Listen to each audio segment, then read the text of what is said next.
Se encuentra presente la doctora Vázquez de Guillermo, Vázquez Galvez de Guillermo. Se encuentra presente el doctor Renato Díaz.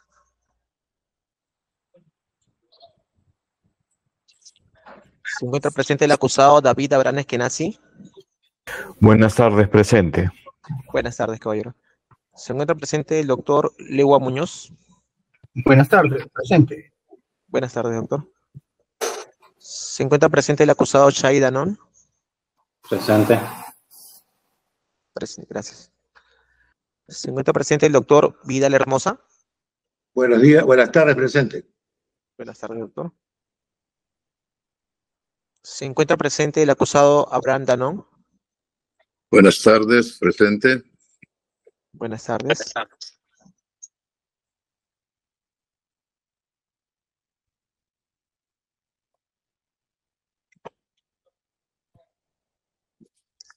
Se encuentra presente el doctor Valverde Martínez.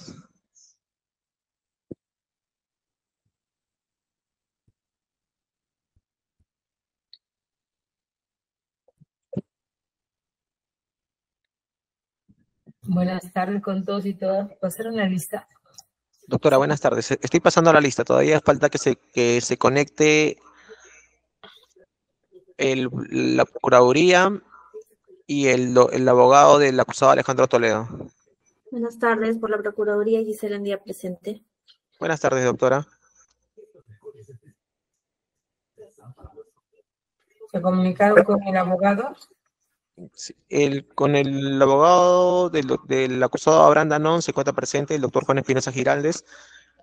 Vamos a comunicarnos con el abogado Renato Díaz. Okay. Señorita magistrada, a todos los presentes, muy buenas tardes. Quienes habla el doctor Juan Carlos Espinosa Giraldes, defensor público. Buenas tardes, doctor Espinosa. Bienvenido.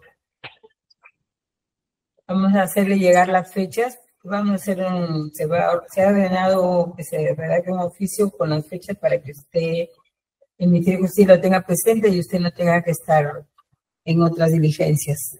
Correcto, señorita magistrada. Señorita magistrada, buenas tardes con todos.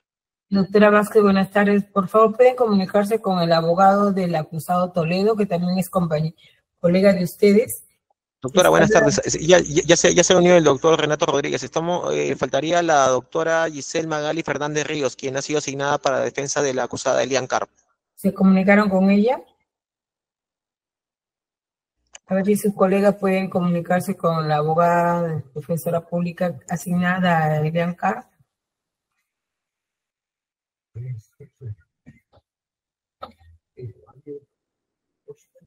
Mientras tanto, vamos a ir avanzando y el doctor Renato va a asumir la defensa de Toledo y de Elian Carp, hasta que su colega se una a la audiencia. Bien, buenas tardes con todos. Vamos a dar inicio a la audiencia continuada en la causa 7091-2014 a cargo de la doctora Isaga Pellegrini. Muchas gracias, señorita presidenta. Nuevamente, buenas tardes, doctora Luz. Buenas tardes. Vamos a la audiencia, la audiencia, por favor, en pantalla.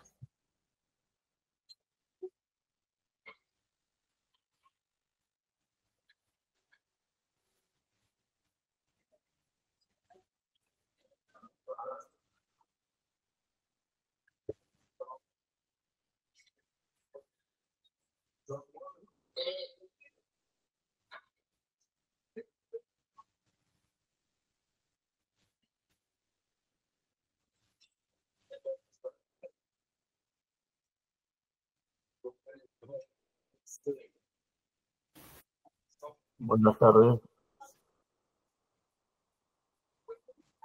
Señora directora de debates, doy cuenta que se han unido ya el doctor Valverde Martínez y también la defensora de oficio que asiste a la acusada Elian Carp.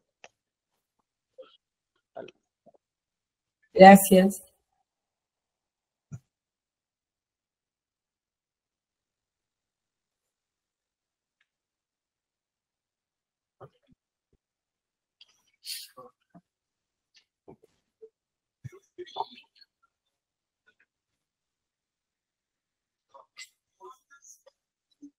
El acta está en pantalla para que vayan revisándola. Saben perfectamente que se encuentran en la sala para que ustedes puedan proceder a leerla con tranquilidad.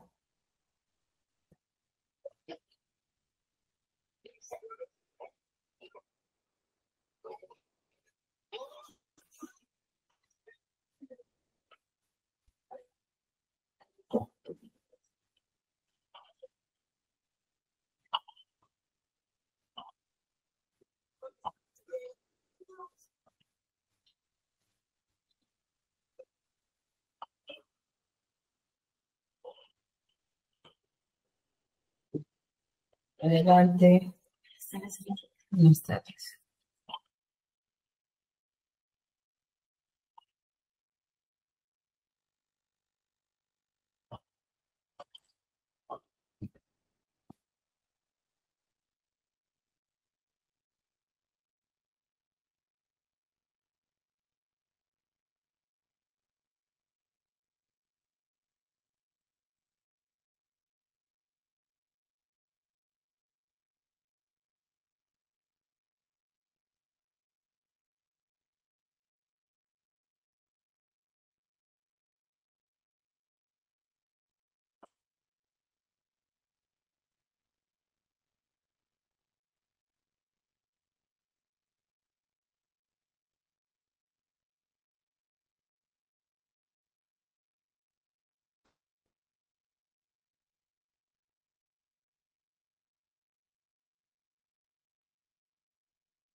Muy bien, señorita fiscal, buenas tardes. ¿Alguna observación?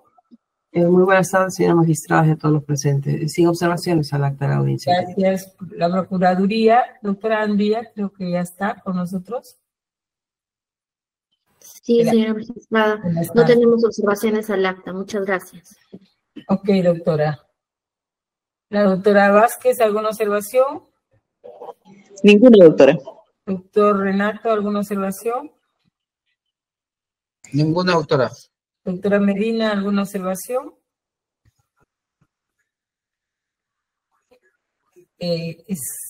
La abogada de la doctora Eliancar, ¿cómo se apellida? Gisela Fernández, me parece. A ver. ¿Quién está asignada a la acusada Eliancar? Fernández Ríos. Fernández Ríos. Doctora Fernández Ríos, perdón, me estaba confundiendo. ¿Alguna observación?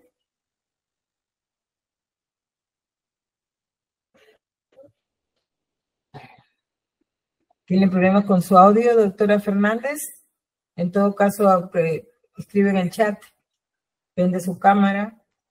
Todos los acusados prenden su cámara. No lo veo al acusado de Eskenazi ni a Branda, ¿no? ¿Están ahí? Doctora Fernández, ¿alguna observación? Su audio. Escribe en el chat, doctora. Parece que tiene problemas con audio. Bueno, abandonó la reunión. Vamos avanzando. El doctor Legua. ¿Observaciones? Doctor Legua. Buenas tardes con el colegiado y buenas tardes con todos los presentes. Ninguna, doctora. Gracias, doctor Vidal. Ninguna, doctora. Buenas tardes. Buenas tardes. Doctor Espinosa. Ninguna observación, señorita magistrada. Gracias, doctor. Doctora Fernández, arreglo su audio. ¿Alguna observación?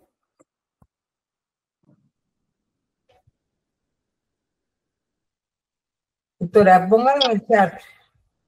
Escriba.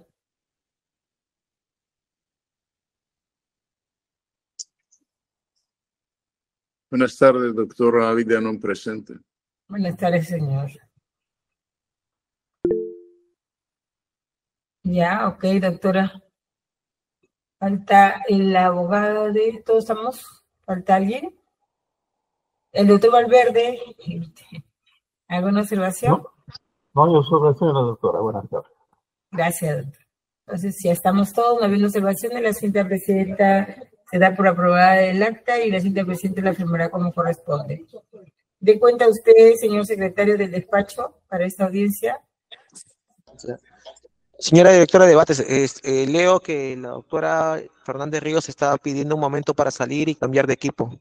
Sí, ya escribió en el chat, puede hacerlo. Ok, procedo a dar cuenta, doctora. Hay dos oficios de los que dar cuenta. Hay un primer oficio número 15399-2024, remitido por la Oficina de Cooperación Judicial Internacional y Extradiciones, a través del cual están transmitiendo la consulta formulada por el Departamento de Estado de los Estados Unidos de América, la cual consiste en lo siguiente. Si el proceso de los demás imputados en el caso de Coteva es el que se encuentra en etapa de juicio oral.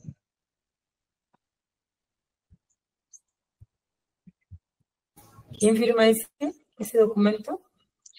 El documento está firmado por la doctora Cecilia Hinojosa Cuba, fiscal adjunta suprema titular, jefa de la Oficina de Cooperación Judicial Internacional y Extradiciones. Es tan sencillo que mande un personal a preguntar a la sala. Qué burocracia. Señorita fiscal, ¿usted tiene conocimiento de esta solicitud de la Oficina de Cooperación que pertenece al Ministerio Público? Sí, señora magistrada. Lo que está haciendo la doctora Cecilia Hinojosa es correr el traslado de la interrogante que tiene la autoridad de los Estados Unidos, el Departamento de Justicia, para ser respondida por la sala por cuanto ha sido quien ha incoado la solicitud de extradición. Bueno, ofíciese en todo caso conforme se solicita, la información que se solicita a través de la presidencia de la sala. ¿El otro oficio?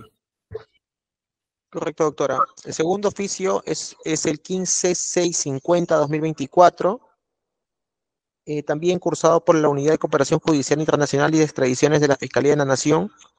Hago referencia que este oficio ha sido ingresado al incidente 12, es un reiterativo de otros oficios que también han sido ingresados en el cuaderno incidental 12, que son de fecha mayo y junio, en el cual están trasladando como interrogante una consulta efectuada por la autoridad luxemburguesa.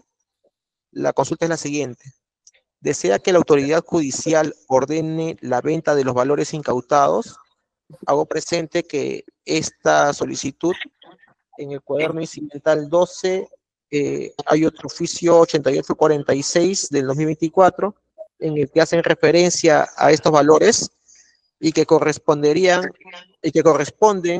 a la incautación ordenada por esta sala superior con respecto a la cuenta de la acusada Eva Rosferner en Luxemburgo. Señorita fiscal, ¿tiene usted algo de información al respecto o algo que pronunciarse? Al respecto, la Oficina de Cooperación Judicial no nos ha corrido traslado de dicha solicitud efectuada por oficio 15650, como acaba de dar cuenta el señor secretario, más respecto a la consulta que se hace, si es que estamos de acuerdo con la autorización judicial que ordene la venta de valores incautados, tendríamos que indicar que al igual que el pedido anterior en el cual se pidió se acepte la cesión de la cartera, el Ministerio Público no se encuentra ni expresa conformidad con dicha autorización que solicita el Estado de Luxemburgo o el Gran Ducado de Luxemburgo para poder hacer venta de los valores incautados, por cuanto lo que se ha solicitado por parte del Ministerio Público es más bien que se realicen los procedimientos que garanticen la preservación de los activos, materia de incautación por parte de su sala, mediante las resoluciones de fecha 15 de junio del 2020, 16 de mayo del 2022 y 14 de marzo del 2022. Por cuanto la intangibilidad de dichos fondos obedecerían a una repatriación a favor del Estado peruano, atendiendo a que la señora Ferrenburg viene rehuyendo la acción de la justicia y que existe una alta probabilidad de condena en este caso. Muy bien, vamos a suspender por unos minutos a los efectos de tomar la decisión que corresponde respecto al pedido formulado.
Muy bien.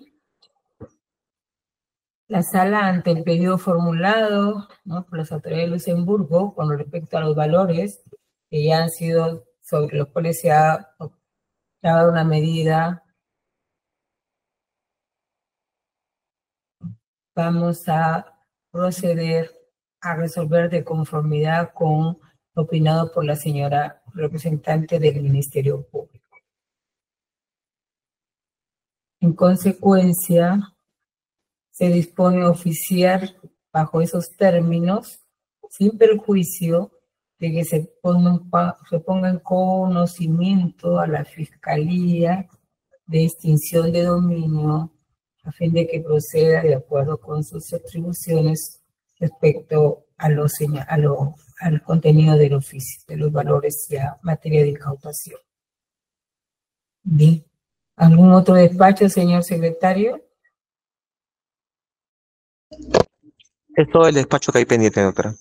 Entonces vamos a continuar con el estadio del proceso, que es la continuación de la glosa de piezas por parte de la representante del Ministerio Público. Señorita fiscal, cuando lo considere bien.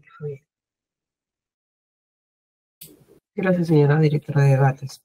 Bien, continuando con el correspondiente glosa de piezas por parte del Ministerio Público, solicitaríamos se dé lectura por parte de la relatoría de la declaración de Jorge Enrique Simões Barata, la cual obra a folios 24.065 a 24.071 y que ha sido anexada en su totalidad mediante el escrito también de fecha 20 de agosto del 2024.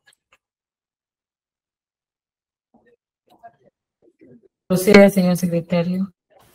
Un momento, doctora. Voy a ir por el tomo. ¿Nos permite, doctora? El doctor Valverde tiene algo que decir al respecto. Es una glosa. Sí, efectivamente. Nos vamos a oponer a la lectura de esta declaración, toda vez que no cumple con lo prescrito por el artículo 261 del Código de Procedimientos Penales. Si me permite, pasaría a fundamental.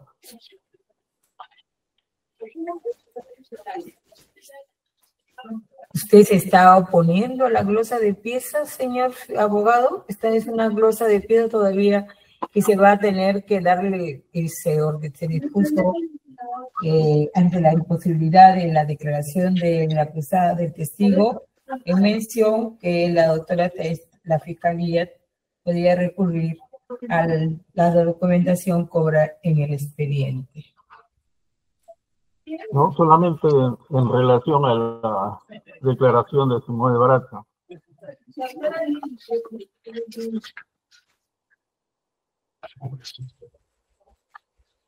Un momento, ¿no? Mira, esto es un padre para ver cómo van quedando los ventiladores. Prenden los ventiladores. Tengo otro que es color a rojo, pero me poner a baño. Doctora Liliana, disculpe, su audio está encendido.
Bueno, estaba revisando la norma un momento.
Señora fiscal, hay un tema. Me está consultando el secretario. El acta, la declaración que usted está solicitando que se dé lectura es la que obra Fojas.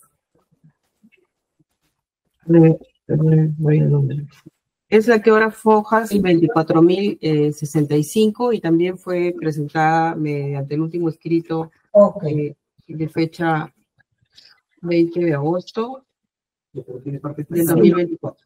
Lo que pasa, doctora, que está revisando el expediente y esa declaración tiene algunas partes que no se pueden, están tachadas, o sea, aparentemente como que no se pueden, no están legibles. Y en la que usted han presentado el 20 de agosto sí están. Sí, precisamente por esa razón se presentó la copia certificada de ese mismo documento, doctor. Ok, muy bien, muy bien. Bien, estando lo indicado por el abogado, no procediendo, en este caso no siendo materia de oposición, la clase de pieza, en todo caso el señor Valverde, una vez que se dé lectura y el mérito probatorio que le designe la señora fiscal, usted puede hacer el comentario respectivo en esta etapa o de lo contrario en el momento de hacer sus alegatos. Procedemos, señor secretario, a revisar la lectura de la pieza procesal que ya se había ordenado en su oportunidad y a la cual no hubo oposición alguna ante la no concurrencia de este testigo.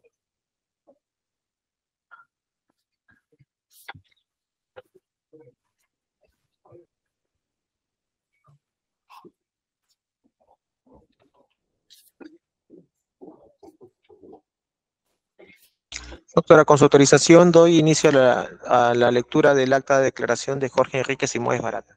Por favor, la complementa con las partes que están legibles en el documento presentado por la Fiscalía de forma certificada, que no haya una doble lectura. Correcto, doctora. Acta de declaración de Jorge Enrique Simoes Barata, realizada en la ciudad de Lima, a las 12 horas del día 21 de noviembre del 2016. Paso a las preguntas. 1. De mi llegada al Perú para la empresa Odebrecht. Perdón, la pregunta dice, ¿qué información desea aportar a la presente investigación? Dijo, 1. De mi llegada al Perú para la empresa Odebrecht.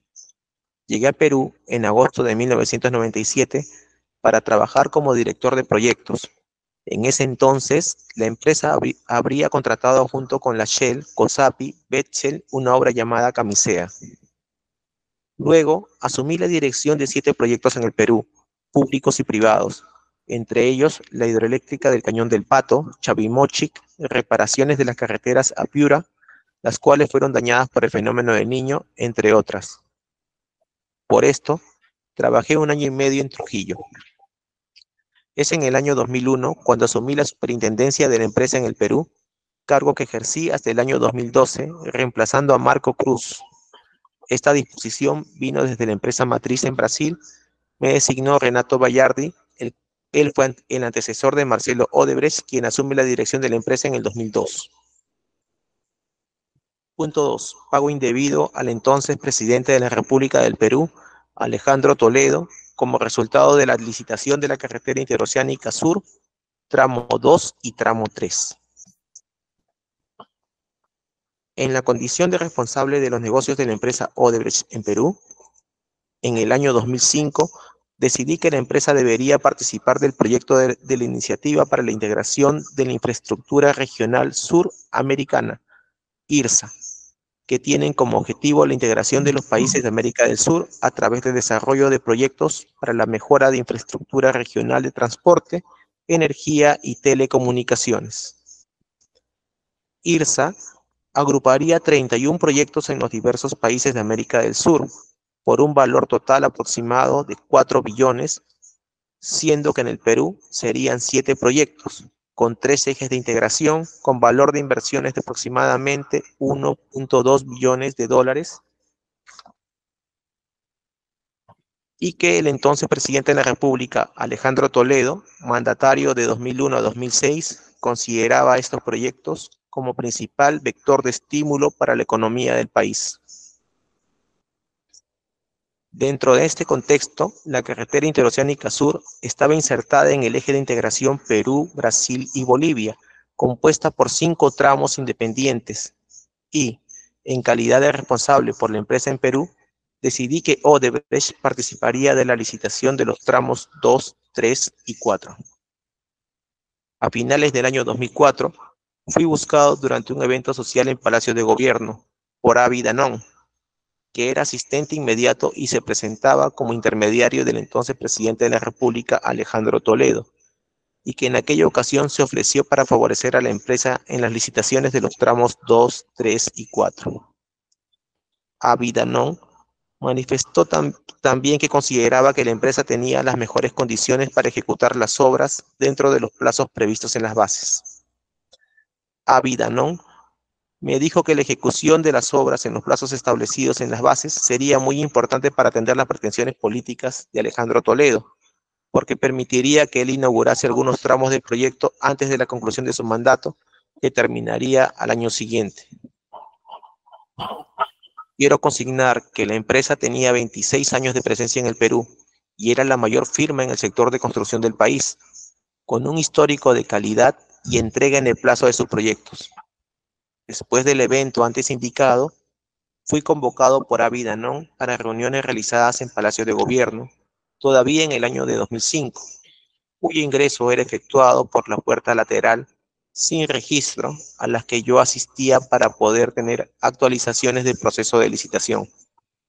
En una de esas ocasiones, Avi Danon me informó que en caso de que la empresa ganase las referidas licitaciones, esta debería realizar pagos indebidos, que tendría a Alejandro Toledo como beneficiario y cuyos montos serían informados posteriormente a funcionarios de Joseph Mayman, multimillonario empresario peruano-israelí.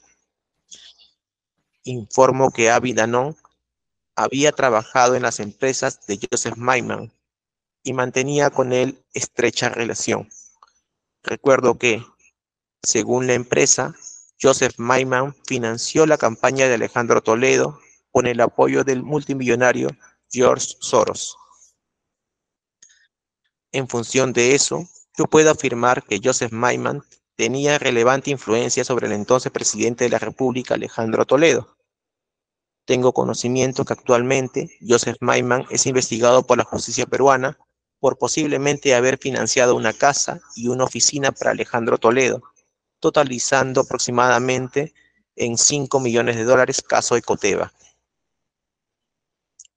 Posteriormente, todavía en el año 2004, en noviembre, la primera semana, si mal no recuerdo, participé de una reunión en la suite presidencial del Hotel Marriott, en la Avenida Atlántica, en Copacabana, Río de Janeiro, en la que estaban presentes, además de mi persona, los señores Alejandro Toledo, Joseph Mayman y dos funcionarios de Joseph Mayman, cuyos nombres eran Gideon Weinstein y Xavi Saylan. En esta oportunidad, los funcionarios de Joseph Mayman me comunicaron que el pago ilícito en favor de Toledo, en caso de la empresa ganara la licitación, sería de $35 millones y que los mismos deberían ser realizados a diversas empresas del grupo empresarial de Joseph Mayman, mediante celebración de contratos ficticios con Odebrecht. Me parece que la reserva en el hotel estaba a nombre de Joseph Mayman.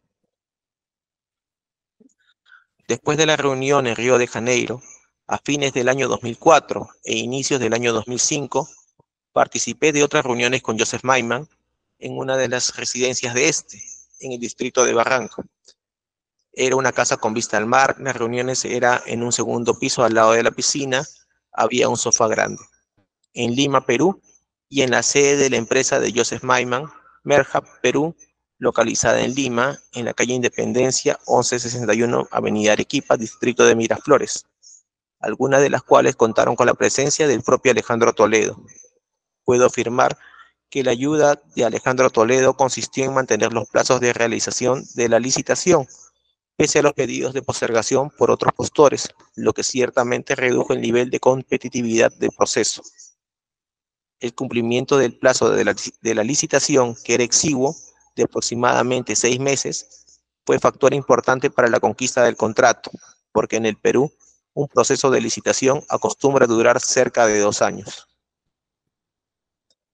Debo decir que en las negociaciones ilícitas, Gideon Weinstein y Xavi Saylan, hablando en nombre de Alejandro Toledo, se habían comprometido en modificar cláusulas de las bases de la licitación para favorecer a la empresa y dificultar o impedir la participación de otras empresas, concediendo una ventaja competitiva para la empresa en la licitación, lo que no fue realizado. Como Alejandro Toledo no tomó otras medidas favorables para la empresa, decidí no atender de forma integral la solicitud original de pago indebido por la cantidad de $35 millones. En contrapartida al favorecimiento a la empresa, solicité que se efectuase el pago de forma escalonada, de acuerdo con los desembolsos recibidos en función del contrato, en el periodo de 2006 a 2010, por el valor de aproximadamente $20 millones con recursos no contabilizados, es decir, que recursos que se encontraban en cuentas offshore mediante transferencias bancarias en el exterior para empresas del grupo empresarial de Joseph Mayman. Sobre este último particular, debo indicar que en razón que existían contratos ficticios, es posible que parte del dinero se haya pagado con dinero de cuentas oficiales de la empresa. Preguntas de la Fiscalía. 1. Para que diga, ¿fueron realizados pagos a personas distintas a las enunciadas en su narración? Dijo, no, solo se realizó acuerdo y pagos en los términos que he mencionado. 2. Para que diga, específicamente, ¿cuál fue el acuerdo? Dijo, el acuerdo con Alejandro Toledo fue que solo pagaríamos si la empresa Odebrecht ganaba el proceso de selección. Él se encargaría de que los plazos no se posterguen y modificaría cláusulas de las bases de la licitación para dificultar o impedir la participación de otras empresas, lo que, como indicado, restringía mucho la competencia. Y, a cambio, Toledo recibiría la suma de 35 millones de dólares, de los cuales entregó 20 millones de dólares porque no se llegaron a modificar las bases de la licitación. Este acuerdo se materializó en la reunión del año 2005 en el Hotel Marriott de Río de Janeiro. Allí, Toledo me dijo que quería que la empresa Odebrecht ganase la licitación. 3. Para que diga cuál era el objeto de los contratos ficticios a los que ha hecho referencia con la firma Merhab. Dijo, yo no conozco, pero vamos a entregar todo lo que tenemos. Estos fueron hechos por la División de Operaciones Estructuradas. La idea era encontrar relación entre las empresas offshore y las empresas de Mayman que justificasen los contratos. 4. Para que diga, ¿existía algún canal de comunicación entre usted y las personas que ha mencionado, correo electrónico, teléfono? Dijo, he conversado con ellos por teléfono, no hubo comunicación por correo electrónico, básicamente eran comunicaciones telefónicas desde celulares que se encontraban a nombre de la empresa. Yo solo usaba un celular, lo cambiaba cada 3 años. Hablé por teléfono con Toledo y Mayman. Ellos tenían diferentes números. No estoy seguro que las líneas hayan estado a sus nombres. 5. Para que diga, ¿recuerda cuál fue el evento al que hace referencia en el año 2004, donde lo abordó Avi Danon? Dijo, no estoy seguro, eso no lo recuerdo con exactitud, pero fue en Palacio de Gobierno. 6. Para que diga, ¿usted tiene conocimiento si Alejandro Toledo estuvo hospedado en el Hotel Marriott en Copacabana durante la reunión que usted ha descrito líneas arriba? Dijo, no. Él estaba hospedado en el Hotel Copacabana Palace, en el que precisamente se llevó a cabo una cumbre de presidentes a la que asistieron varios, entre ellos Alejandro Toledo. 7. Para que diga, ¿usted tiene los datos de las cuentas en las que se depositaron los 20 millones de dólares a los cuales ha hecho referencia? Dijo, yo tengo los datos de algunas de las cuentas, estos documentos los presentaremos a la brevedad posible. Lo que acontece es que la Oficina de Operaciones Estructuradas es una oficina que actualmente tiene información bastante desordenada, trabajan de forma desordenada. 8. Para que diga, ¿usted tiene conocimiento cómo se hacía de recursos la Oficina de Operaciones Estructuradas para atender sus pedidos de dinero? Dijo, no. Lo que nosotros sabemos de cómo funcionaba esa oficina lo hemos obtenido como todos por la prensa o comunicaciones posteriores a ella. Era una oficina muy reservada. 9. Para que diga, entre el evento de Palacio de Gobierno y la reunión en el Hotel Marriott de Copacabana, ¿hubo otras reuniones entre usted, Alejandro Toledo, Joseph Mayman y Avi Danon? Dijo, con Avi Danon es probable, pero con Alejandro Toledo y Joseph Mayman no. 10. Para que diga, ¿cómo llega usted a conocer a Joseph Mayman? Dijo, en los hechos que he narrado, es decir, en el evento de Copacabana en noviembre del año 2004, antes no lo conocía. 11. Para que diga, ¿recuerda usted que la Contraloría General de la República sostuvo que el contrato de carretera interoceánica, materia de adjudicación, no podía ser firmado, puesto que existía el impedimento de que las empresas ganadoras de la Buena Pro, entre ellas Odebrecht, tenían juicios pendientes con el Estado? Dijo, sí, lo recuerdo. 12. ¿Cómo salvó la empresa Odebrecht y cómo afrontó los cuestionamientos de la Contraloría General de la República antes descritos? Dijo, estábamos en Palacio para la firma del contrato, pero la Contraloría no había enviado su informe donde indicara algún tipo de irregularidad o hallazgo. Estábamos en una reunión en el Salón Dorado, éramos alrededor de 200 personas aproximadamente. El salón estaba lleno. En ese contexto es que llegó un fax, donde el contralor indicaba que la empresa estaba impedida de participar por tener sentencias. Recuerdo mucho que anotaron los expedientes vinculados y todos ellos estaban pendientes. Recuerdo que estaban presentes muchos ministros, la mayoría de los cuales eran abogados. Entonces comentaban que la sola existencia de procesos pendientes no podía impedir que se firmara el contrato. Recuerdo también que luego de la firma del contrato, la Contraloría vuelve con ese tema. Poco después, hay una modificación de la ley en donde se puntualiza que solo tendrá en consideración las empresas que hayan sido condenadas. 13. ¿Cuál es el grado de intervención en el acuerdo ilícito y en los pagos realizados a Alejandro Toledo y de las demás empresas consorciadas en el proyecto Interoceánica tramos 2 y 3? Dijo: el pago ha sido por Odebrecht, pero el resto de empresas sí tenían conocimiento, no detalles, pero sí sabían que existía el acuerdo. Lo que sí es cierto es que se distribuyó entre los consorciados, no recuerdo la fórmula exacta, esto lo verificaré. Esto fue más o menos así. Ellos sabían que habíamos pagado y sabían que tenían que asumir lo que correspondería. 14. ¿Con qué persona de las empresas consorciadas se abordó el tema del pago ilícito a cambio de acceder a la buena pro en la licitación? Dijo: con los miembros del directorio. En esta época era Fernando Castillo, el dueño de ICSA, Fernando Camet, JJC y José Graña Miro Quesada, Graña y Montero. Con ellos conversé personalmente. Recuerdo claramente que ellos me dijeron: yo no sé nada. La reunión del directorio era normalmente en las oficinas de Odebrecht en San Borja, frente al Pentagonito. 15. ¿Cómo recuperaron los 20 millones de dólares transferidos por concepto de sobornos a Alejandro Toledo, dado que se trata de un costo para el consorcio? Dijo: el proyecto, si no me equivoco, tuvo una utilidad de 80 a 90 millones. Entonces, de esa utilidad se saca. Esto se puede comprobar en los estados auditados de la empresa.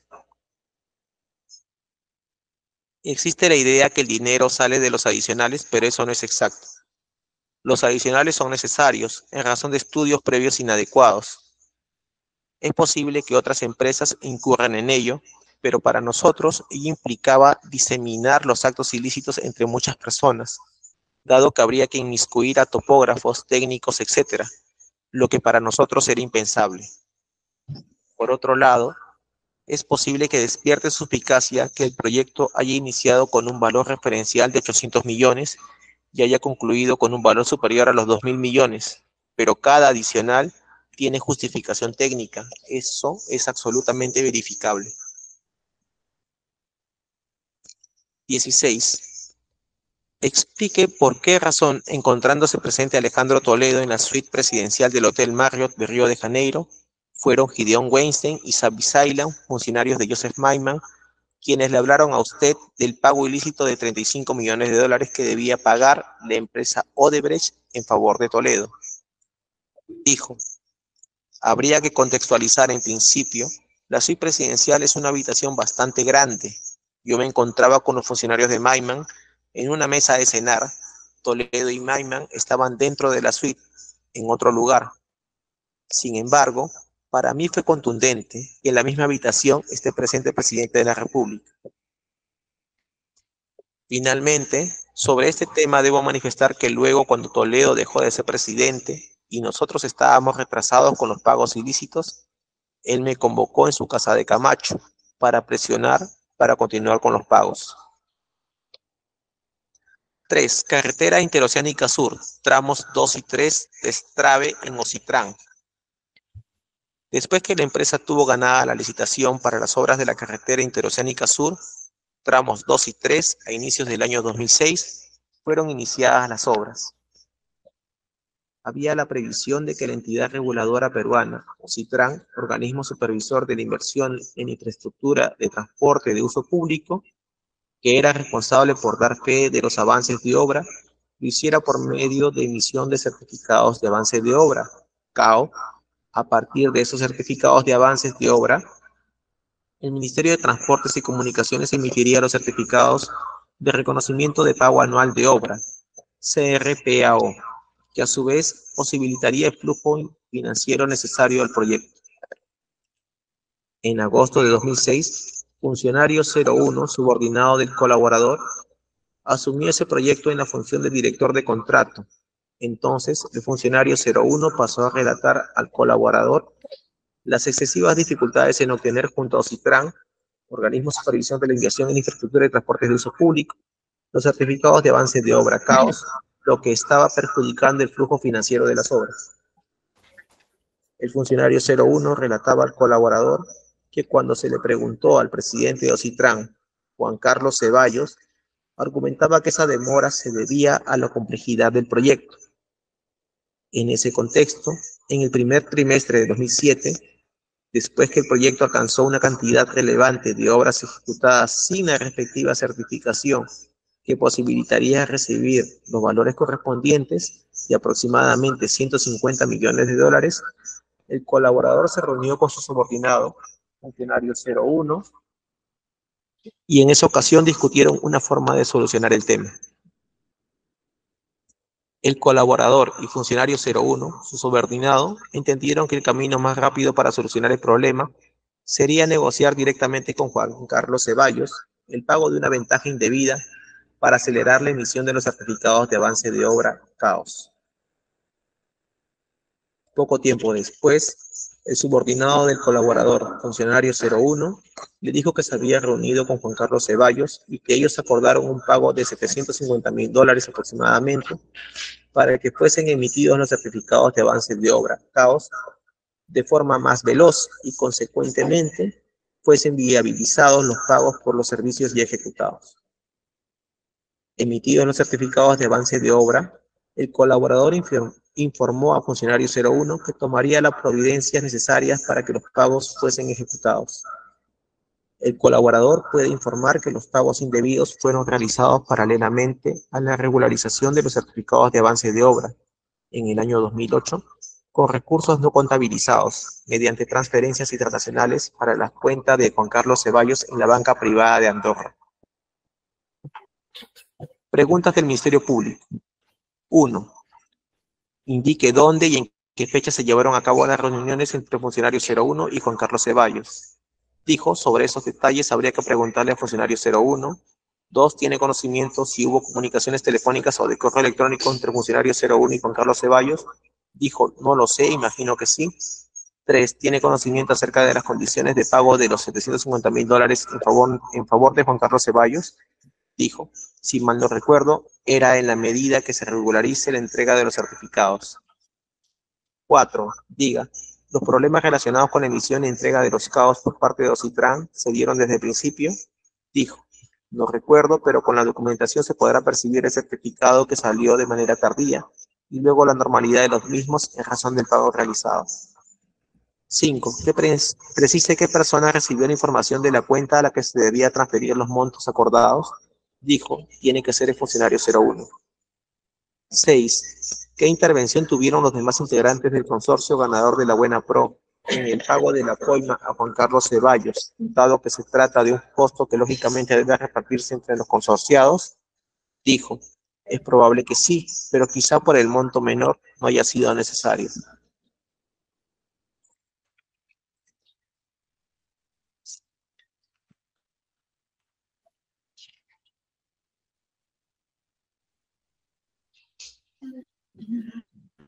Un momento, doctora, voy a hacer una pausa.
¿Hay quien lo ayude a dar lectura? Para que siga la... ¿Puede usted continuar, señor secretario, o necesita que alguien lo apoye? Jorge.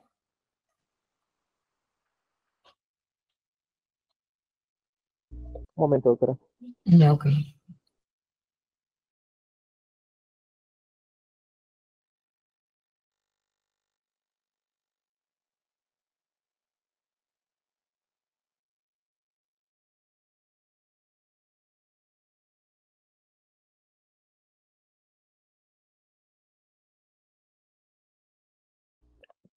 Siete.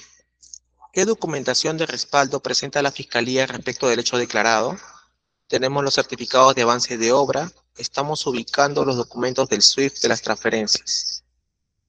Punto 4. Metro Línea 1, Tramo 1 y Tramo 2. En el primer mandato del presidente Alan García, 1985 a 1990, fueron iniciadas las obras del Metro de Lima, 1986, sin participación de la empresa, las que fueron paralizadas en 1990 por un periodo de aproximadamente 20 años. Al ser nuevamente electo presidente de la República del Perú, 2006-2011, Alan García adoptó, entre sus prioridades de gobierno, la recuperación y conclusión del proyecto que había sido caracterizado como un símbolo de ineficiencia de su primer mandato. En ese contexto, el Ministerio de Transportes y Comunicaciones, MTC, a través de la Agencia de Promoción de la Inversión Privada del Perú, Proinversión, lanzó en 2006 una licitación bajo el régimen de concesión para retomar el proyecto, la cual fue declarada desierta en 2008 por falta de empresas con interés en participar de un proyecto cuyas bases eran deficientes, especialmente los aspectos técnicos y económicos, atribuyendo a los licitantes riesgos inaceptables. En 2008, después del fracaso de la licitación, el Ministerio de Transportes y Comunicaciones, MTC, decidió que el proyecto sería licitado nuevamente, esta vez como una obra pública, y que, por estar paralizada hace casi 20 años, con estructuras deficientes e inacabadas, sería importante atribuir como criterio de puntuación una mayor relevancia a los aspectos técnicos de ingeniería. Con esta nueva configuración, funcionario 02, subordinado de colaborador, relató a él en reunión efectuada en el año 2008 en la oficina de la empresa en Lima, Perú, con dirección en la avenida Víctor Andrés García Belaúnde, número 280, quinto piso, en el distrito de San Isidro, que había sido buscado por Jorge Cuba, entonces viceministro de Comunicaciones, habiéndole manifestado la intención de que la empresa saliera vencedora de la licitación por reconocer la experiencia de la empresa en la ejecución de obras de metro y su capacidad instalada en el país, lo que aseguraría que el proyecto finalmente fuera concluido. La empresa tenía 29 años de presencia en el Perú y era la mayor empresa en el sector de la construcción en el país, con una gran historia de calidad y entrega de sus proyectos en el plazo. Después de eso, en los años 2008 y 2009, mientras funcionario 02 participaba de reuniones en el MTC, Jorge Cuba lo buscó nuevamente y dijo que instruiría a la comisión de licitación a evaluar favorablemente los requisitos técnicos de la empresa para ayudarla a obtener mayor puntuación técnica y, en consecuencia, ganar la licitación. Además, Jorge Cuba dijo a funcionario 02 que realizaría la inclusión de diversos prerequisitos técnicos en las bases de la licitación para dificultar la habilitación de otras empresas en la licitación, así como los requisitos técnicos subjetivos en la etapa propuesta, para permitir una mayor puntuación para la empresa. Jorge Cuba dijo a un funcionario 02 que la empresa debería realizar pagos indebidos por la cantidad de 1.4 billones para el propio Jorge Cuba, entonces viceministro de Comunicaciones, y también para los miembros del comité de licitación del proyecto. Después que el colaborador tomó conocimiento de esos actos, por intermedio de su subordinado, funcionario 02, el colaborador decidió atender el pedido de pagos indebidos por entender que las contrapartidas ofrecidas permitirían que la empresa tuviera una posición privilegiada en la licitación. El colaborador informó a su subordinado, funcionario 02, que si la empresa ganase la licitación, el propio colaborador tomaría las providencias para que los pagos fuesen realizados. Posteriormente, Funcionario 02 narró al colaborador en la oficina de la empresa en Lima, que confirmó con Jorge Cuba que la empresa realizaría los pagos de las ventajas indebidas en caso fuese beneficiada y ganase el proceso de licitación. En la fecha de 26 de junio del 2009, las bases fueron puestas a disposición de las empresas interesadas en participar del certamen. El 10 de noviembre de 2009, la empresa presentó su propuesta y, en relación con los aspectos técnicos, cumplió con las exigencias de las bases. En el resultado final de la licitación, la empresa alcanzó la mayor puntuación en la evaluación de los criterios objetivos y subjetivos, comparada con los demás licitantes, así como cumplió con el menor precio previsto en las bases, correspondiente al 90% del valor de referencia. Como la empresa presentó su propuesta basada en el menor precio referencial, el colaborador entiende que no hubo perjuicio para el Estado peruano. En el entendido del colaborador, además de las calificaciones técnicas propias de la empresa, que ya eran suficientes para obtener la mejor puntuación técnica, Jorge Cuba influenció en la evaluación subjetiva de los requisitos técnicos, lo que contribuyó para que la empresa saliera ganadora del certamen. Se informa que Jorge Cuba contó con el auxilio de Santiago Chau y Edwin Martín Luyo Barrientos, que hacían parte del comité de licitación. En consorcio con la empresa peruana Graña y Montero S.A., la empresa salió vencedora en 2009, cuando el proyecto de un valor aproximadamente 400 millones fue adjudicado. Después de la victoria en la licitación y contando con la autorización de la matriz, se solicitó que los pagos indebidos solicitados por Jorge Cuba fuesen realizados, lo que fue hecho con recursos no contabilizados a través de transferencias bancarias internacionales al Banca Privada de Andorra, BPA, en favor de los offshores Hispamar International Corp., cuyo beneficiario es Jorge Cuba, y Oblong International Inc., cuyo beneficiario eran Edwin Martín Luyo Barrientos. El suministro de trenes y la operación del proyecto fueron licitados por el gobierno peruano bajo el régimen de concesión por 30 años a través de otro proceso de licitación del cual la empresa no participó. Las obras fueron concluidas en 2011 dentro del plazo contractual, cuando el metro inició la operación comercial en Lima. Cuando las obras de la línea 1, tramo 1, estaban en fase de conclusión, el Ministerio de Transportes y Comunicaciones lanzó a fines del año 2010 la licitación del tramo 2, línea 1 del Metro de Lima, en los mismos términos del primer tramo.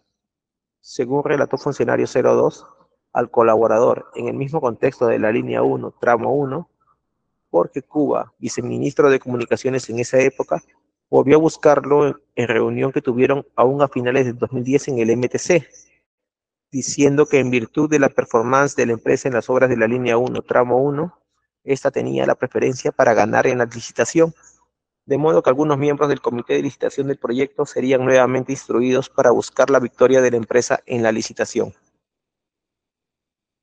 Además, Jorge Cuba dijo nuevamente que realizaría la inclusión de diversos prerequisitos técnicos y subjetivos para dificultar la habilitación de empresas en la licitación, en los mismos moldes que había sido hecho en el tramo 1. En esa reunión, Jorge Cuba solicitó que la empresa realizase en su favor y de 2 miembros del comité de licitación pagos indebidos por el monto de 6,7 millones de dólares. El colaborador tomó conocimiento de esos hechos a través de funcionario 02, su subordinado. El colaborador concordó con lo solicitado por entender que la empresa de hecho había sido beneficiada en la licitación del tramo 1 y tendría nuevamente una posición privilegiada en la licitación. El colaborador informó su decisión al funcionario 02 de que en caso de la empresa efectivamente ganara la licitación, tomaría las providencias para que fuesen realizados los pagos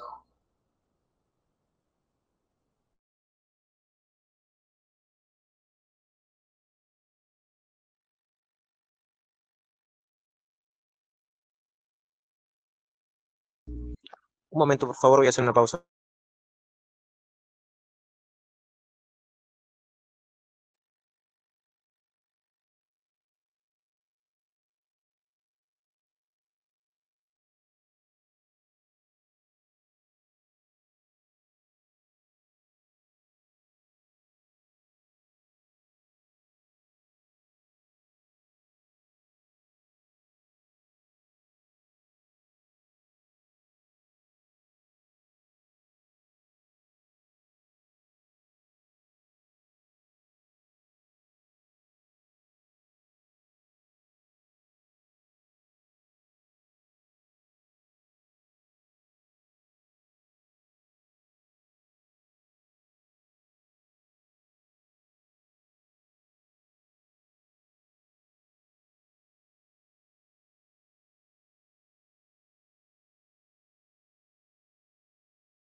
Señorita fiscal.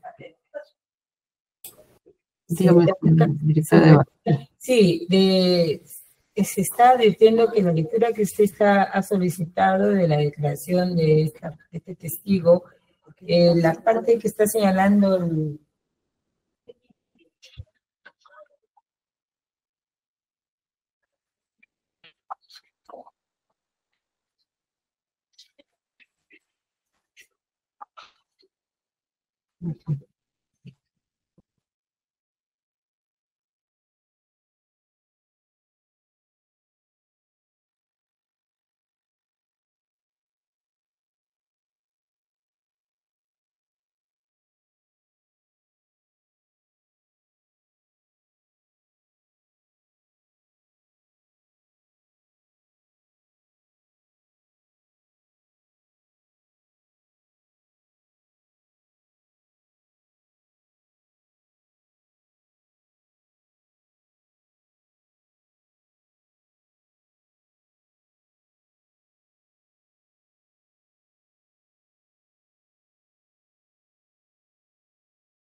señorita fiscal, sí,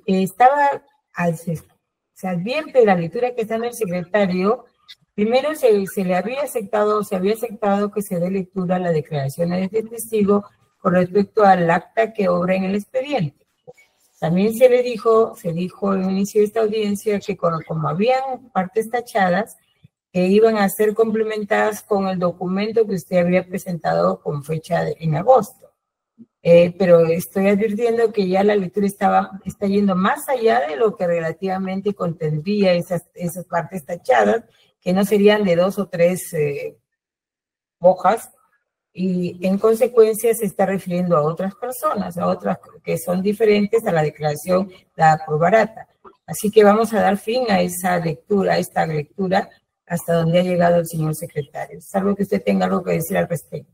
No, señora magistrada, en todo caso puntualizar que se trata de la misma declaración, pero en lo que respecta al presente caso, las preguntas son las que han sido relatadas hasta la pregunta número 16.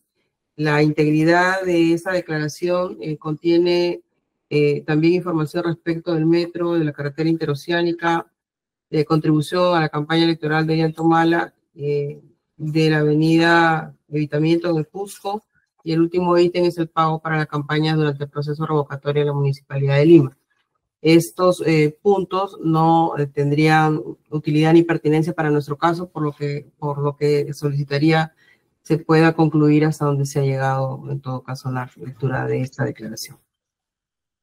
Así es, señorita fiscal. Bueno.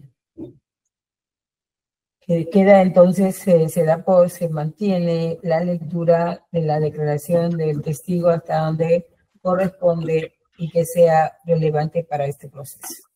¿Bien? Sí, que quede así en acta. Muy bien, ahora sí comentarios con respecto a esta declaración, señorita fiscal.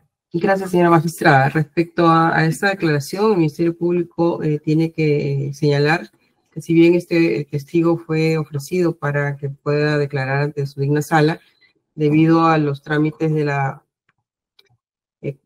asistencia de cooperación judicial internacional, no se pudo llevar a cabo dentro del término establecido por la sala.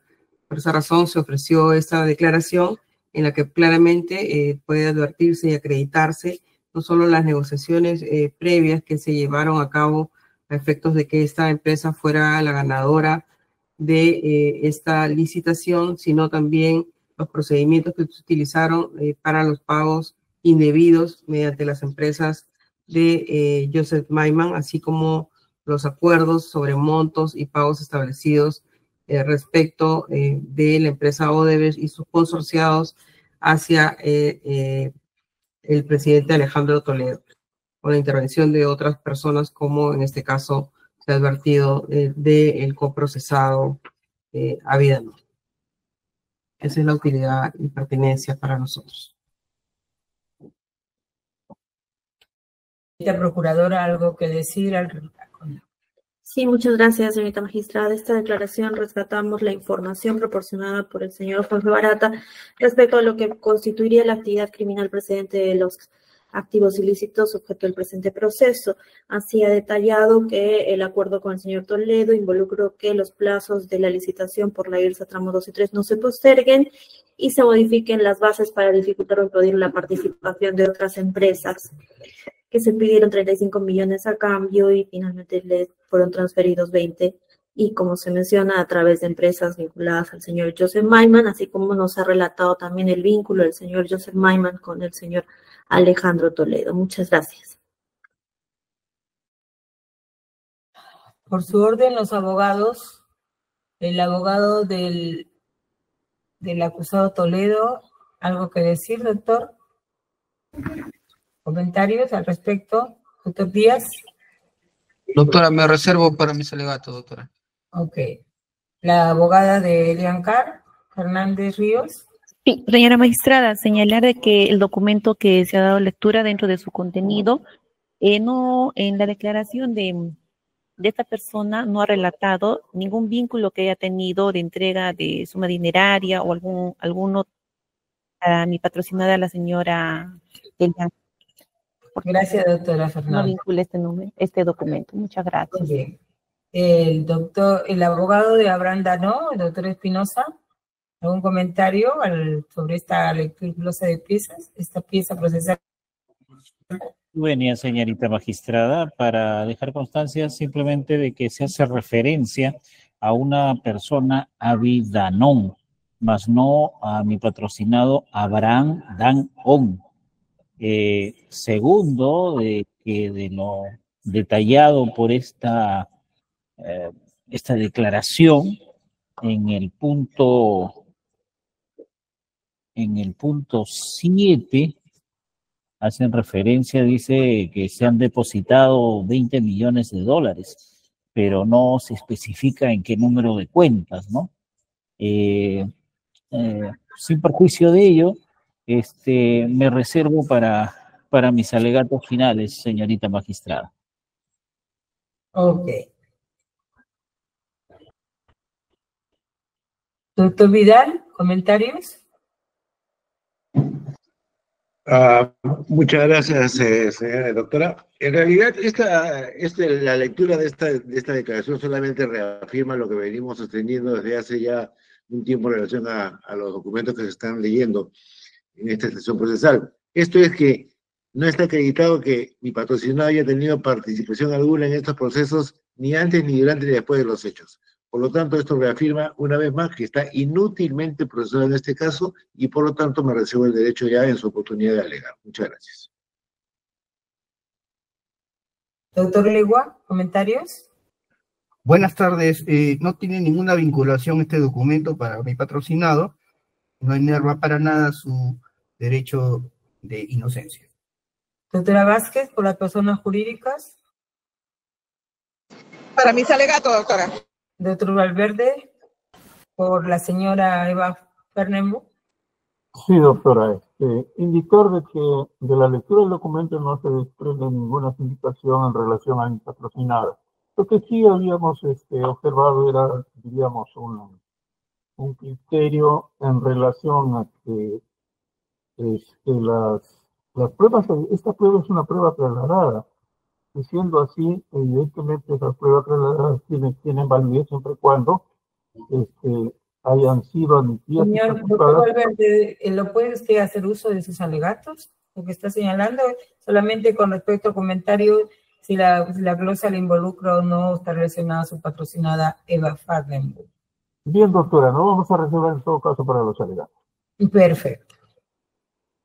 Creo que ya terminamos con todos preguntándole, ¿no?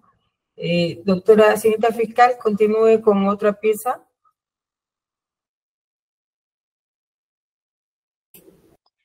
Gracias, señora directora de debates. A continuación, el Ministerio Público ofrecería las normas que fueron ya ofrecidas y admitidas en el momento del inicio del ofrecimiento de prueba, las cuales serían la ley 28.214, la resolución suprema 044 de 2004, EF, la resolución suprema 156-2004, EF, y el decreto supremo 022-2005, EF, y finalmente la ley 28.670.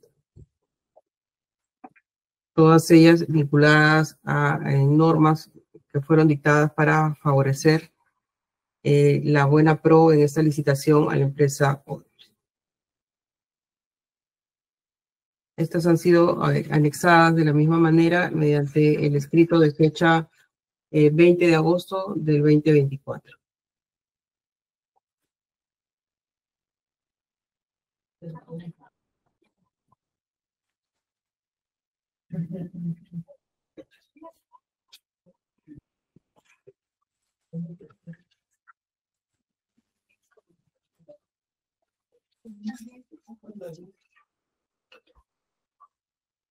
Son normas que son de carácter público, ¿no? De conocimiento público. En todo caso, deberán ser utilizadas por el Ministerio Público para el momento de hacer su requisitorio oral. Bien, señora magistrada. Como el siguiente documento que ofrece el Ministerio Público se encuentra el informe 117-11G/OEA-EE. El mismo que corre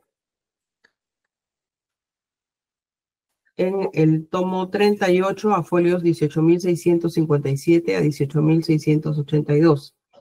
Este informe contiene el examen especial realizado por la Contraloría General de la República al concurso de proyectos integrales para la concesión de la obra y mantenimiento de los tramos viales del proyecto Corredor Vial Interoceánico Sur, Brasil, tramo 2, 3 y 4, IRSA Sur.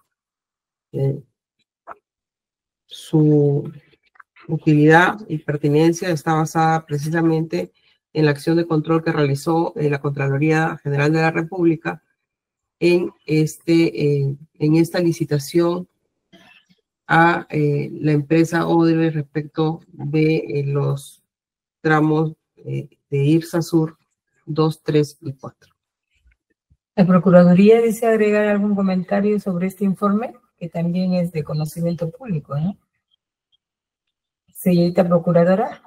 Sí, señora magistrada, solamente que el informe da cuenta de ciertas observaciones, bueno, hallazgos, ¿no? Que identificó la Contraloría.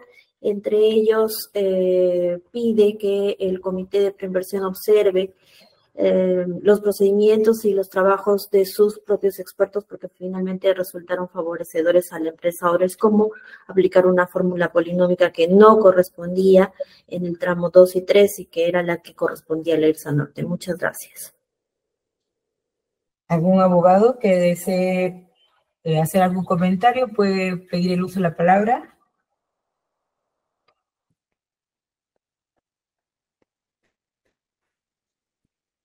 En nuestra parte ninguno, doctora.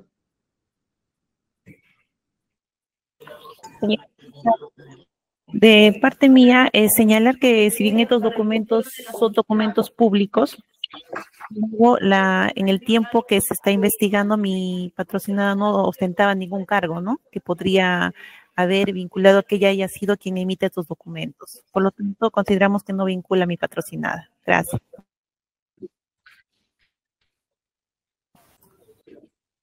se les está pidiendo su participación a los abogados para no estarlos pidiendo uno por uno, ¿no? Los que desean para participar lo pueden hacer, pidiendo el uso de la palabra o Doctora, participar directamente, ¿sí? doctora, ¿nos permite? Efectivamente, el informe no vincula a mi patrocinada, la señora de Baterna. Gracias, doctor Valverde. Doctor Espinosa. Señorita magistrada, me reservo para los alegatos finales. Perfecto. ¿Algún otro abogado? Todos. Por nuestra todos ya- parte, La doctora Vázquez también se Ya, doctora Vázquez también se reserva. La doctora Legua. los alegatos finales.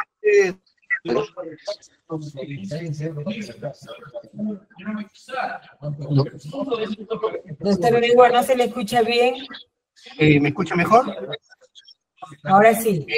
Muy bien, doctora. Por nuestra parte, ninguna doctora. No tenemos ninguna observación, ya que no vinculan mi patrón. Muchas gracias. Señorita fiscal, otro documento. Los informes que son publicados o que son normas, solamente los hará, no se van a dar lectura, señorita fiscal, ya usted los hará, los utilizará en su requisitoria. ¿Ya? Bien, señora magistrada, solamente, bueno, era la solicitud que se pudieran leer tan solo las conclusiones de dicho informe. Bien.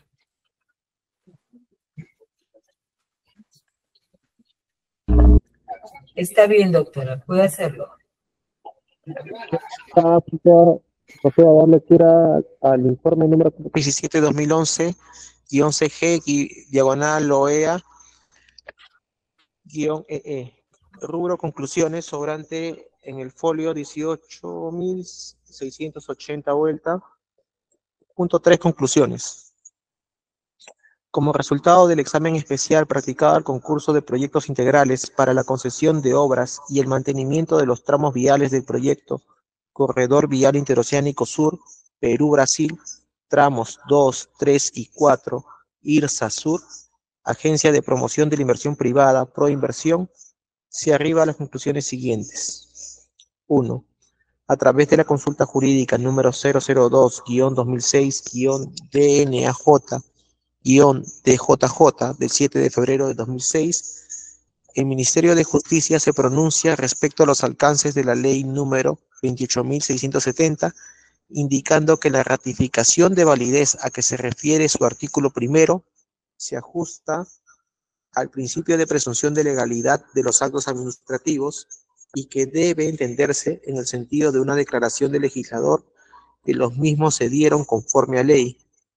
Asimismo, mediante el informe sobre solicitud de interpretación de la ley número 28.670, ley que declara de necesidad pública e interés nacional diversos proyectos de inversión, presentada por la Contraloría General de la República y remitida por el Consejo Directivo, elaborado por la Comisión de Constitución y Reglamento Periodo Parlamentario 2006-2007, el Congreso de la República se abstiene de emitir opinión respecto a la interpretación de los alcances de la citada ley, razón por la cual los hechos advertidos durante la acción de control efectuada se presentan como aspectos de importancia. Entre paréntesis, aspecto de importancia 6.1. 2. En los contratos de concesión de las obras y el mantenimiento de los tramos viales del proyecto, se han consignado valores que no se ajustan a los costos máximos de transitabilidad previstos para el periodo de construcción de las obras y que no coinciden con las cuotas máximas determinadas por el Ministerio de Transportes y Comunicaciones, originando procesos arbitrales con los concesionarios de los 3 tramos que han generado mayores pagos por $2.900.479.06 americanos, más intereses correspondientes, 44.537 soles por gastos administrativos y 111.813.43 soles, más IGB por honorarios arbitrales. Aspecto de importancia 6.2. 3. Proinversión no cumplió con el plazo establecido en su normativa interna para la elaboración y aprobación del documento de gestión denominado Libro Blanco, habiendo generado que los documentos e información de lo actuado durante el concurso no se encuentre consolidada, ordenada y sistematizada oportunamente, que respalde y avale la gestión realizada por el comité. Aspecto de importancia 6.3. 4. Los valores del índice de rugosidad internacional consignados en el contrato de concesión sobre ejecución de pavimentos del tramo 3 del proyecto exceden los valores máximos exigidos por las especificaciones técnicas generales para la construcción de carreteras eje 2000, generando que la carretera no cumpla con las condiciones mínimas de serviciabilidad exigibles. Aspecto de importancia 6.4. 5. En los contratos de concesión de los tramos 2, 3 y 4 del proyecto, se consideraron fórmulas polinómicas iguales a las establecidas en el contrato de concesión de IRSA Norte, pese a que corresponden a zonas geográficas diferentes. Por ende, las fórmulas polinómicas del factor de ajuste no reflejan en cada tramo la estructura de costos de presupuesto para la ejecución de la obra, ocasionando en el caso del contrato de concesión del tramo 3 del proyecto, que el factor de ajuste por concepto de variación de precios de insumo de la construcción y de la fórmula polinómica de reajuste del PAO genere un mayor monto de $489.689.09 americanos a favor del concesionario por concepto de reajustes del PAO. Aspecto de importancia 6.5. Es la última conclusión. ¿Comentario, señorita fiscal? ¿Valor probatorio? Sí, señora magistrada, exactamente tal como había indicado hace un momento, el valor probatorio de este informe efectuado por la Contraloría de la República eso no hace más que ratificar todas las declaraciones, tanto dadas por la persona de Joseph Maiman, así como de Jorge Barata, en cuanto a el procedimiento que se utilizaron para poder llegar a las gestiones de negociaciones y de adjudicación de esta obra a la empresa Odebrecht. Esto con la finalidad de acreditar la actividad criminal. Bien, doctora. La señorita procuradora, comentario, valor probatorio. Sí, me refería a lo mismo, señorita magistrada, resalté entre ellos la irregularidad respecto a la fórmula polinómica y me ratifico en esa posición. Muchas gracias. Doctora Violeta.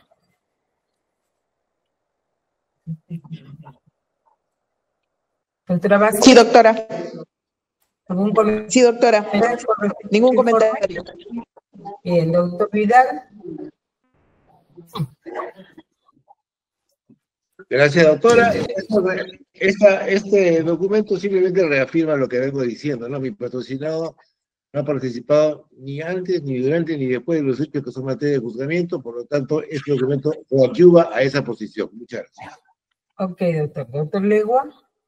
De igual manera, doctora, el documento no enerva la presunción de inocencia de mi patrocinado, por lo tanto no. Doctora, gracias, doctora. Doctora Fernández. Señora magistrada, igualmente me ratifico al señalar que este documento público no vincularía a mi patrocinada por cuanto ya no ostentaba ningún cargo público. Por lo tanto, este documento no vincula también, señora juez. Muchas gracias. Doctor Espinosa. Señorita magistrada, me reservo para los alegatos finales. Doctor Díaz. Sí, señorita magistrada, me reservo para mis alegatos. Gracias. Finalmente, doctor Valverde. Sí, doctora, que la lectura del documento técnico no aparece ninguna vinculación a mi patrocinada a la señora Eva Fernández. Ok, gracias. Señorita fiscal, continuamos. Gracias, señora magistrada. Se ofrece de la misma forma el acuerdo traducido celebrado el 21 de diciembre del año 2016 entre Estados Unidos y la empresa Odebrecht en lo que correspondería solamente al aspecto de Perú.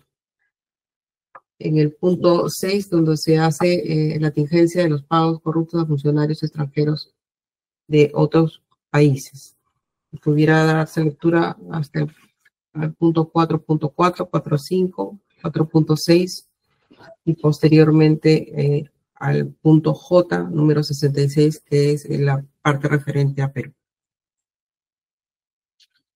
Este documento, obra folios 902 a 1078, el tomo 2 del expediente 7091-2014, incidente 14 de medida de comparecencia con restricciones y prisión por previsión preventiva al procesado Alejandro Toledo, entre otros.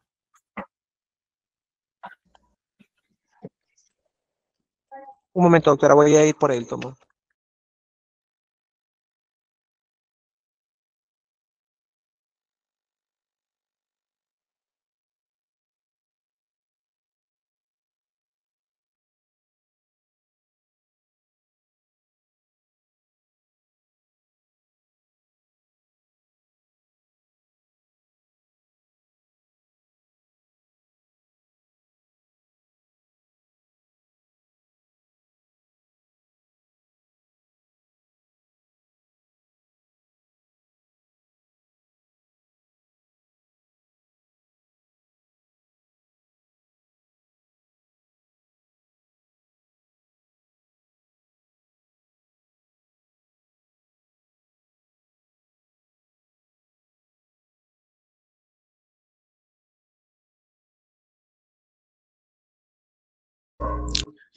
Señorita fiscal, tengo a la mano la traducción certificada. ¿Podría indicarme, por favor, los puntos para tomar nota?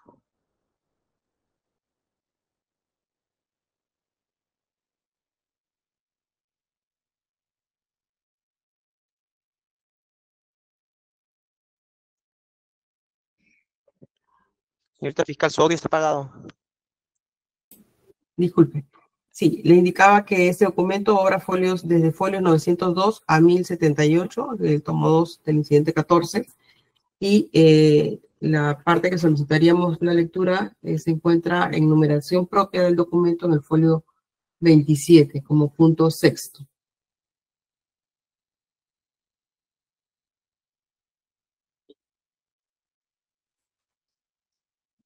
Como punto cuarto, doctora.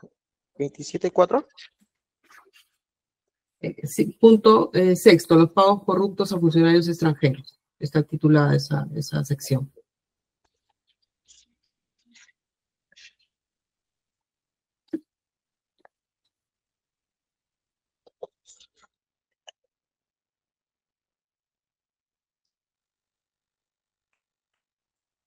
El punto 4, pagos corruptos a funcionarios extranjeros y partidos políticos de otros países. Empieza desde el punto 44. La lectura que solicita es hasta el número 46, es hasta la página siguiente nada más. Y luego al punto 66, donde ya se especifica Perú. Correcto, doctora. Gracias. 44.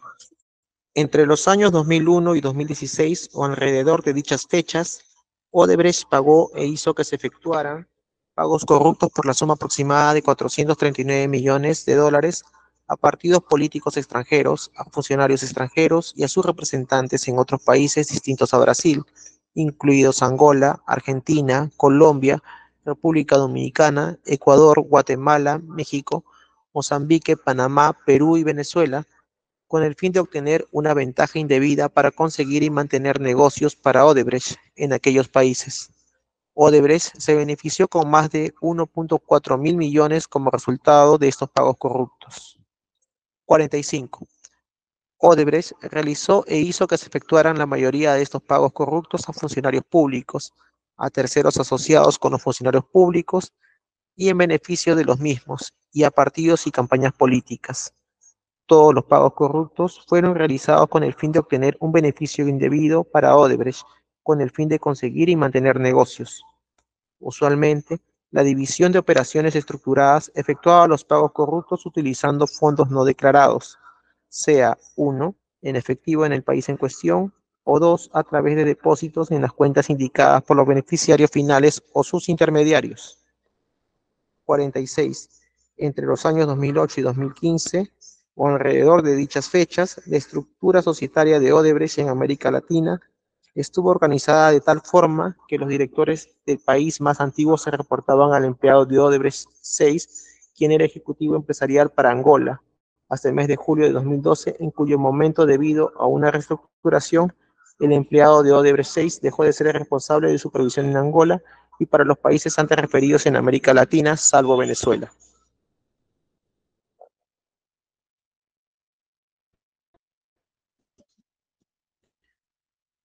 Línea literal J, Perú, 66. Entre los años 2005 y 2014, o alrededor de dichas fechas, Odebrecht pagó e hizo que se efectuaran pagos corruptos por la suma aproximada de 29 millones a funcionarios públicos del Perú con el fin de obtener contratos en obras públicas. Odebrecht se benefició con más de 143 millones como resultado de estos pagos corruptos. 67. Por ejemplo, en el año 2005, alrededor de dicha fecha, Odebrecht participó en una licitación para un proyecto de infraestructura del gobierno. Durante el proceso de licitación, un empleado de Odebrecht fue abordado por el intermediario de un funcionario de alto rango del gobierno del Perú, quien ofreció apoyar la propuesta de Odebrecht, siempre que, en caso de que el proyecto fuera adjudicado a Odebrecht, ésta realizara pagos corruptos en beneficio del funcionario público. Se acordó que los pagos fueran realizados a través de compañías de titularidad de un intermediario relacionado con el funcionario público. Luego de las conversaciones iniciales con el intermediario, el empleado de Odebrecht participó en varias reuniones, algunas de las cuales asistió el funcionario público. Odebrecht ganó la licitación y realizó pagos corruptos por una suma aproximada de 20 millones desde los años 2005 a 2008, aproximadamente, a compañías específicas, por instrucciones del intermediario, con fondos no declarados provenientes de la División de Operaciones Estructuradas. 68. Asimismo, en el año 2008, alrededor de dicha fecha, Odebrecht participó en una licitación de un contrato de transporte del gobierno peruano, con el fin de ejercer influencia sobre el comité especial para que éste ayude a Odebrecht a obtener el contrato. Odebrecht acordó pagar la suma de 1.4 millones a un funcionario de alto rango del gobierno del Perú y a los miembros del comité especial del proyecto. En el año 2009, o alrededor de dicha fecha, Odebrecht ganó el contrato valorizado aproximadamente en 400 millones, y Odebrecht realizó pagos corruptos que fueron aprobados por el empleado de Odebrecht 6 con fondos no declarados provenientes de la División de Operaciones Estructuradas.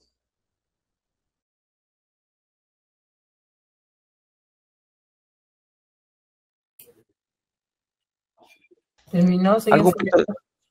¿Algún punto adicional, señorita fiscal? No, eso sería todo. Muchas gracias.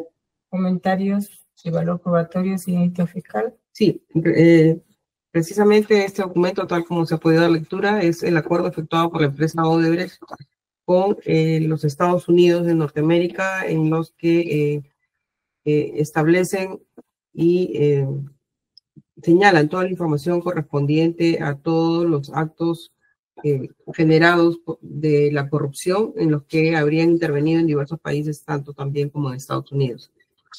Precisamente se ha dado lectura a el extremo de la declaración de la empresa Odebrecht ante el gobierno de los Estados Unidos, el cual se encuentra directamente correlacionada con la declaración anteriormente leída respecto de procesado en otro expediente, Barata, ¿no?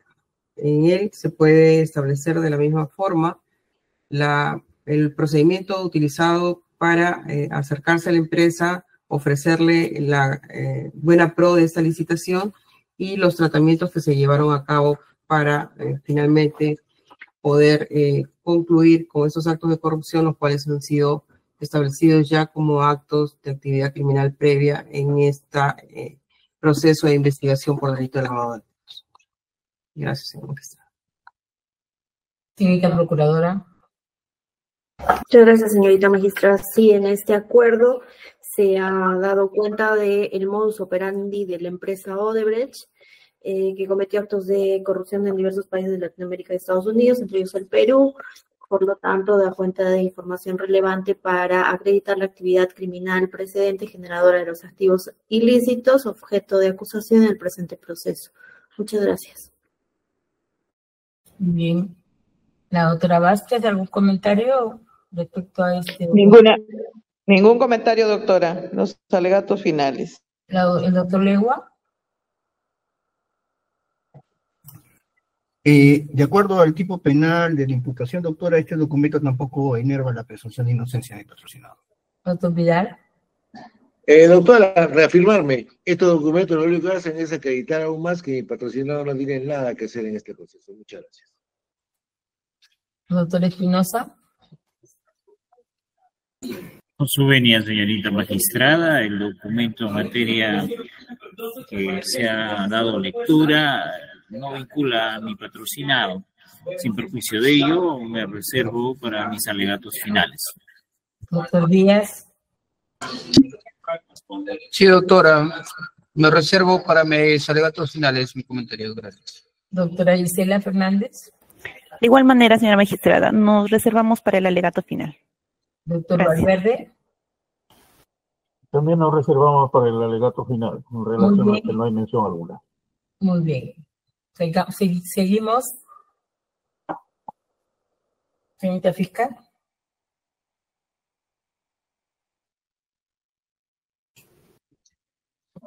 Gracias, señora magistrada.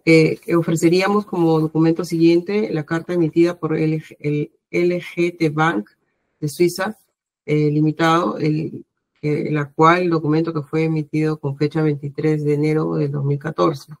Este documento obra a folios 16.724 a 16.727. Es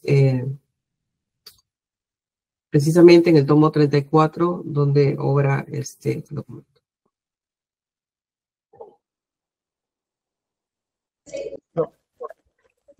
Un momento, doctora.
Listo, doctora.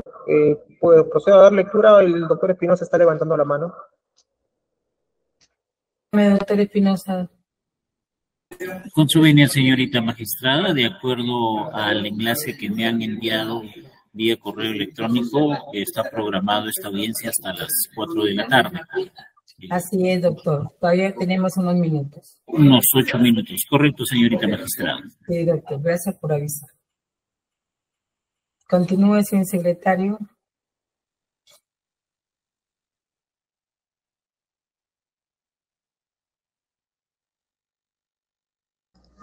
Corresponde a la traducción certificada número 0020-2015, página 4482. Confirmación de relación bancaria. Estimado señor Maiman, por la presente, confirmamos que el Confiado International Corp. Panamá mantuvo una relación bancaria con nuestra institución desde octubre de 2003 hasta febrero de 2011. De acuerdo a la declaración de la parte contratante, el beneficiario de Confiado International Corp. era el señor Joseph A. Maiman. Confirmamos que entre diciembre del 2006 y mayo de 2010 se transfirieron fondos de la cuenta de Confiado International Corp. a EcoState S.A. y a Milan Ecotech Consulting según la relación adjunta. Cabe señalar que se le brinda esta información en estricta confidencialidad, pero sin garantía o responsabilidad para LGT Bank Switzerland, Ltd. y o sus funcionarios. Atentamente, LGT Bank Switzerland Ltd., firmas de Rohr, Sidler y Us Freaks. Certificación oficial agregada. Los folios siguientes corresponden a certificación oficial. Se legalizan las firmas en el reverso reconocidas en nuestra presencia del señor Raúl Charles Sidler, Urs Christian Fricks, quienes se encuentran inscritos en el registro mercantil del Cantón de Zurich como personas facultadas para firmar conjuntamente en representación de LGT Bank Switzerland, LTD, sociedad con sucursal suiza inscrita en Zurich. Se realizó la búsqueda directa en el registro mercantil antes de la certificación oficial mediante consulta en Internet. Zurich, 24 de enero de 2014. Apostilla, Convención de la Haya del 5 de octubre de 61. 1. País, Confederación Suiza, Cantón de Zurich. El presente documento público. 2. Ha sido firmado por Natasha Weiss. 3. Quien actúa en calidad de notario público adjunto y está revestido del sello tibre de notario Zurich en 8090 Zurich, el 29 de enero de 2014, por la Cancillería de Estado del Cantón de Zurich, número 2457, diagonal 2014. Firma Brenwald. A continuación, obran en el documento original piezas en idioma alemán que han sido traducidas en documento separado por traductora habilitada en dicha lengua. A continuación, se traduce del inglés al español los siguientes documentos. MPC, Confiado International Corp. Panamá, todos los pagos están en dólares. De aquí, doctores, siguen pagos, consignación de pagos. ¿Le doy lectura, señorita fiscal? No, señor relator, muchas gracias. Hasta allí, en todo caso, quisiéramos, señora magistrada, establecer que este documento acredita... Continúe.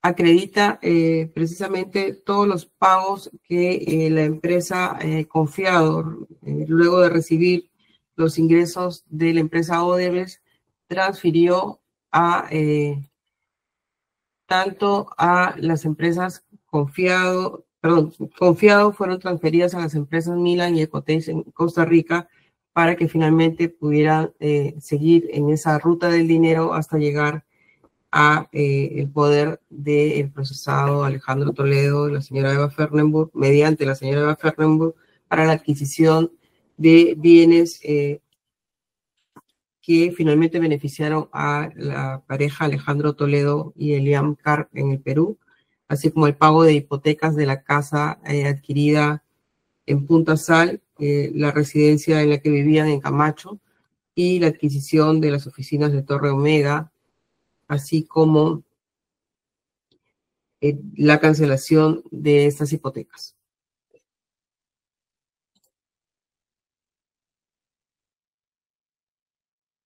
Señorita Procuradora, ¿algo que agregar? Sí, muchas gracias, señora magistrada. Se trata de información sobre la cuenta bancaria de la empresa Confiado en el LGT Bank Suiza, empresa que sirvió de tránsito en la recepción de fondos de activos ilícitos por parte de Odebrecht. Es decir, los fondos transitaron en primer lugar por las empresas del señor Joseph Maiman, Warburg, Trellwich y Merhab Overseas, para llegar a Confiado y luego de Confiado a la empresa Ecostate Consulting, Milan Ecotech, y de estas dos últimas a la empresa Ecoteva. Es para estos fines que sirve este documento. Muchas gracias. Doctora, gracias. Doctora Espinosa, ¿comentarios?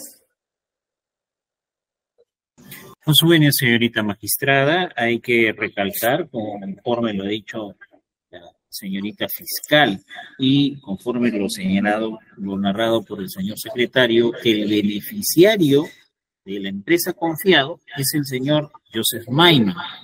Y durante la secuela del proceso se ha determinado también de que de las demás empresas, el beneficiario siempre ha sido Joseph Maiman a través del Agreement. Esto sería todo de mi parte, señorita magistrada, y me reservo para mis alegatos finales.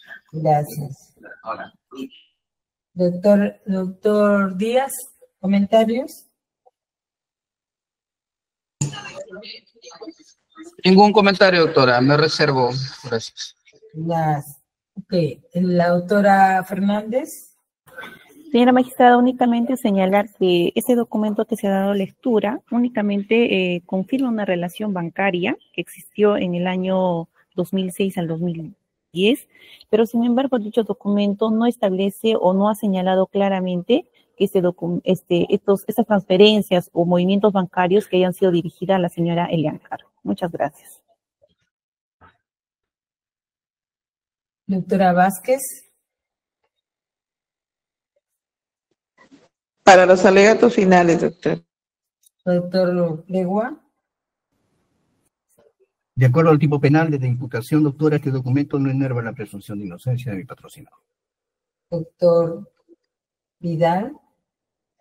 Doctora, reafirmándome lo dicho, este documento no prueba absolutamente nada en contra de mi patrocinador. Nada más. Gracias. Bien. ¿Quién falta? ¿Me permite, doctora? Doctora Vázquez, ¿ya lo dijo? ¿Ya habló la doctora Vázquez? ¿Qué hizo comentarios?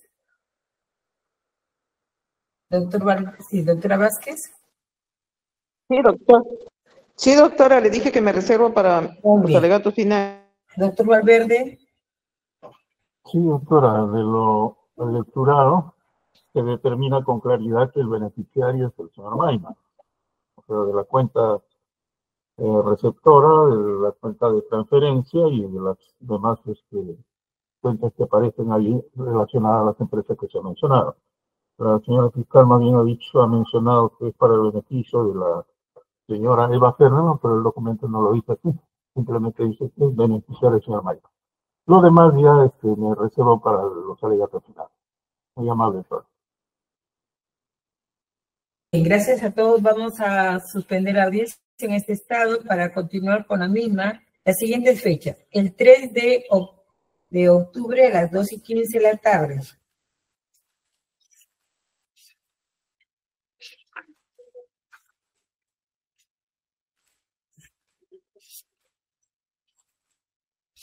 El 17 de octubre a las 2:15 de la tarde.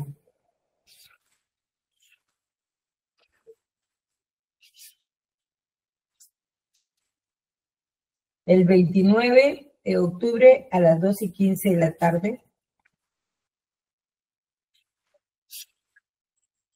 Y el 7 de noviembre a las 2:15 de la tarde.